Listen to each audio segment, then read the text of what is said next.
اپنے گھروں میں تھوڑا حوصلہ قناعت لائیں۔ حضرت عائشہ صدیقہ رضی اللہ تعالیٰ عنہ فرماتی ہیں ایسا نہیں تھا کہ ہمارے گھر کے اندر مال نہیں آتا تھا، اللہ کے فضل سے بڑا کچھ آتا تھا، لیکن فرماتی ہیں ہم احسار کر دیا کرتے تھے۔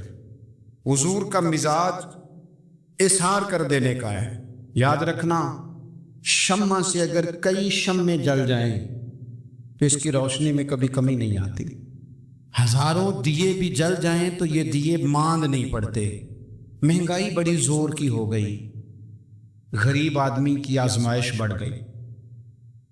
ہمیشہ مہنگائی سے غریب لوگ متاثر ہوتے ہیں۔ امیروں کی تو چیزیں مہنگی ہو جاتی ہیں، وہ تو سنگل انہوں نے جمع کی ہوتی ہیں، مہنگی ہوتی ہیں تو ڈبل میں بیچتے ہیں۔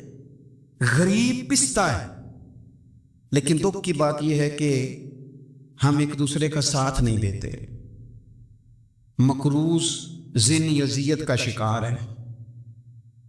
3 دن ہے نا عید کے، تو ایک جوڑے سے بھی گزارے جا سکتے ہیں، ایک سے بھی۔ اکثر لوگ تو ویسے ہی عید کی نماز پڑھ کے سو جاتے ہیں، اور جو بیدار بھی ہیں وہ بھی کپڑے بدل کر کے جانور کے ذبح میں مشغول ہیں۔ ہم نے اس عید پہ کوشش کرنی ہے کہ ہماری گلی میں، ہمارے محلے میں، ہمارے دائیں بائیں تھوڑا سفر کریں، بچوں کو دیکھیں، سرکاری سکول سے نکلتے بچوں کو دیکھیں، مساجد مدارس سے نکلتے بچوں کو دیکھیں۔ ہم نہ ایک ایک دو دو کا ساتھ دیں۔ یہ جتنی سیاسی جماعتیں کام کر رہی ہیں، جن کی حکومت تھی، جن کی ہے، پتہ نہیں کل کس کی آئے گی، میں تو ذاتی طور پر ان سے پورا مایوس ہوں۔ مجھے تو نہیں لگتا کہ جتنے لوگ آج تک حکومت کر چکے ہیں، بار بار آتے ہیں یا پچھلی حکومت گئی ہے، ان کے پاس کوئی پلان ہی نہیں ہے۔ یہ تو بیچارے ایک دوسرے کی ٹانگیں کھینچنے کے علاوہ نہ کچھ کر سکے ہیں، نہ امید ہے کچھ کریں گے۔ لیکن غریب کی تکلیف بڑھ گئی ہے۔ میرے پاس 20 لوگ آتے ہیں، آتے تو وہ دعا کا کہنے ہیں، آتے تو صرف یہ بتانے ہیں کہ اس مشکل میں ہوں دعا کرنا، لیکن دوستوں لوگوں کی باتیں سن کے بڑی تکلیف ہوتی ہے۔ ہم کیا کسی کی مدد کر سکتے ہیں؟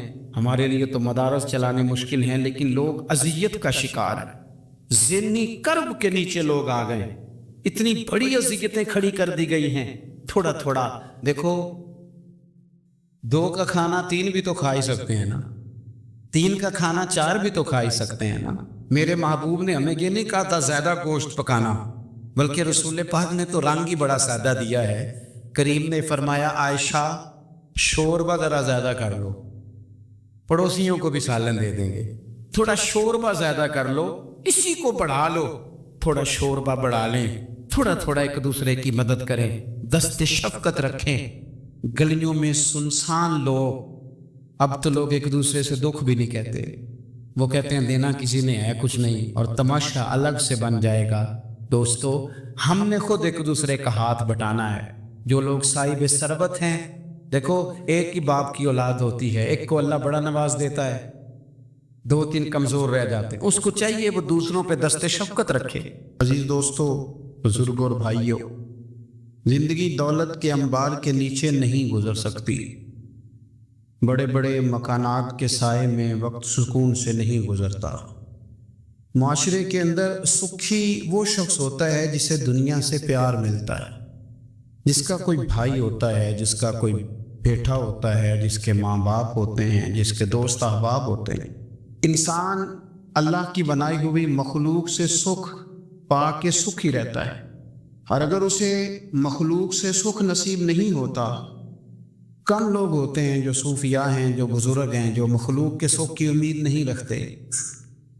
لیکن میں بالعموم بات کر رہا ہوں، عوامی سطح پر لوگوں کو ضرورت ہوتی ہے کہ میرا بیٹا میرا فرما بردار ہی ہونا چاہیے۔ خاتون یہ چاہتی ہے کہ اس کا شوہر اس کا کچھ نہ کچھ خیال رکھنے والا ہی ہونا چاہیے۔ خامد یہ تمنا کرتا ہے کہ میری بیوی میری خدمت گزار ہی ہونا چاہیے۔ تو یہ ساری چیزیں اس وقت معاشرے کے اندر پیدا ہوتی ہیں جب انسانوں کا انسانوں کے لیے پیار بڑھ جاتا ہے، جب وہ بہت ساری چیزوں کو درگزر کرنے لگتے ہیں، جب وہ خود محبت کو فروغ دیتے ہیں۔ قرآن مجید فرقان حمید نے ارشاد فرمایا کہ انما المؤمنون اخوہ۔ سورہ حجرات کے اندر اللہ فرماتے ہیں کہ یہ جو مومن ہے نا، یہ آپس میں بھائی بھائی۔ کتنا وسیع قرآن پاک نے اس عنوان کو کر دیا، کتنا زیادہ وسیع کر دیا۔ برادری کی، رنگ کی، قبیلے کی، علاقے کی ساری قید سے نکال کر فرما دیا کہ جس نے جہاں بیٹھ کے بھی نبی پاک علیہ السلام کا کلمہ پڑھا ہے وہ تمہارا بھائی بن گیا، جہاں بیٹھ کے۔ اقبال کہنے لگے بازو تیرا توحید کی قوت سے قوی ہے اور اسلام تیرا دیس ہے، اس لیے کہ تو مصطفی ہے۔ جب لوگ قدورتیں پالنے لگ جاتے ہیں نا، نفرتیں، حسد، بغض، عداوت، کینہ پروری، تو ٹھنڈی جگہ پر بھی بیٹھ کے وہ سکون نہیں پاتے، اس لیے کہ ساتھ والے کو دیکھ کے جب 100 دفعہ گھورنا ہے اور جب آنے والے کا وجود برداشت ہی نہیں ہونا، اور جب انسان نے محسوس کرنا ہے کہ یہ بندہ آ گیا تو یہ کرب ہے۔ میرا کبھی کبھی دل کرتا ہے کہ دوستوں سے یہ پوچھوں کہ گرمی کا موسم آ جائے وہ زیادہ تنگ کرتا ہے کہ کوئی مخالف دوست آ کے بیٹھ جائے وہ زیادہ تنگ کرتا ہے؟ زیادہ دعا کیا ہوتی ہے کہ یا اللہ موسم ٹھنڈا کر دے، کہ یا اللہ یہ بندہ چلا جائے۔ میرا خیال یہ ہے کہ بعض لوگوں پر سخت بوجھ بن جاتے ہیں۔ تیزی سے فروغ ہوا ہے عداوت کا، نفرت کا، اور ہماری نفرتوں کی جو وجوہات ہیں ان میں بڑی وجہ یہ ہے کہ یہ بندہ میری طبیعت کا نہیں، مجھے صرف وہ بندہ درکار ہے جو میری مزاج کے مطابق چلے، ہاتھ باندھ کے میرے پیچھے چلے۔ رسول کریم صلی اللہ تعالی علیہ وسلم دوسروں کے مزاج کا لحاظ کرتے تھے، دوسروں کے مزاج کا پاس فرماتے تھے، خیال کرتے تھے نبی کریم صلی اللہ علیہ وسلم۔ عورت کے جذبات ہوتے ہیں، اس کا ایک اپنا زندگی میں اس کی کچھ خواہشات ہوتی ہیں۔ آپ کیا اس بات کو معمولی سمجھتے ہیں کہ نبی پاک صلی اللہ علیہ وسلم نماز کے لیے کھڑے ہوں رات کو تو حضور حضرت عائشہ صدیقہ سے فرمائیں کہ اگر تو کہے تو میں نماز پڑھ لوں، اس لیے کہ وقت تیرا ہے۔ میرے بھائی، کسی کے مزاج کا جب آپ تو بوجھ بننے کی کیا ضرورت ہے؟ آپ سمجھ لیں، مزاج کو سمجھ لیں اور کوشش کریں کہ فروغ محبت ہو، عداوت نہ ہو۔ یہ جو ہمارے پاس موقع آتے ہیں نا، عید کے اور حج کے، قربانی کے، رمضان کے، یہ سارے موقع دراصل اللہ نے دیے ہیں کہ آپس میں محبتیں تقسیم کرو، اور یاد رکھنا محبتیں بانٹنے سے بڑھ جاتی ہیں، یہ تقسیم کرنے سے بڑھتی ہیں، یہ زیادہ ہوتی ہیں۔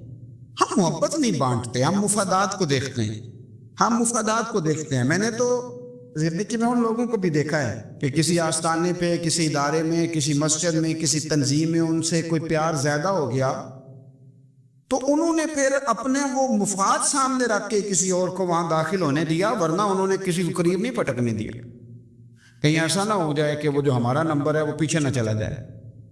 ہم لوگوں نے فروغ محبت نہیں کیا۔ دیکھو رسول کریم صلی اللہ تعالی علیہ وسلم نے حضرت انس بن مالک رضی اللہ تعالیٰ عنہ سے فرمایا، یہ بخاری مسلم کی حدیث ہے، صبح صبح سرکار کی ملاقات ہوئی تو نبی پاک صلی اللہ علیہ وسلم نے فرمایا، اور لفظ بڑے خوبصورت ہیں حدیث کے۔ حضرت انس کہتے ہیں میں قربان جاؤں، میں تو غلام تھا نا، لیکن حضور فرمانے لگے یا بنیا، او میرے بیٹے، تجھ سے ایک بات نہ کروں؟ یا رسول اللہ حکم کریں؟ تو نبی پاک علیہ السلام فرمانے لگے، انس بیٹا، پتر، اس بات کو یاد رکھنا کہ جب تو سویرے سو کے اٹھے تو سب سے پہلے اپنے دل پہ نظر ڈالنا، دیکھنا تیرے دل میں کسی کا بغض تو نہیں، کسی کی عداوت تو نہیں، اور پھر قربان جائیں۔ نبی پاک صلی اللہ علیہ وسلم نے یہ نہیں فرمایا کہ تجھے اتنی جزا ملے گی، اتنا ثواب ملے گا، اتنا اجر ملے گا۔ کیا انداز ہے کریم محبوب کا، تیرے آگے ہیں یوں دبے لچے فصحا عرب کے بڑے بڑے، کوئی جانے منہ میں زبان نہیں بلکہ جسم میں جان نہیں۔ حضور فرمانے لگے، انس دیکھنا ذرا ترتیب جملوں کی، فرمایا انس صبح اٹھ کے اپنے دل پہ نظر ڈالنا، تیرے دل میں کسی مومن کا بغض تو نہیں۔ ثواب نہیں بیان کیا بلکہ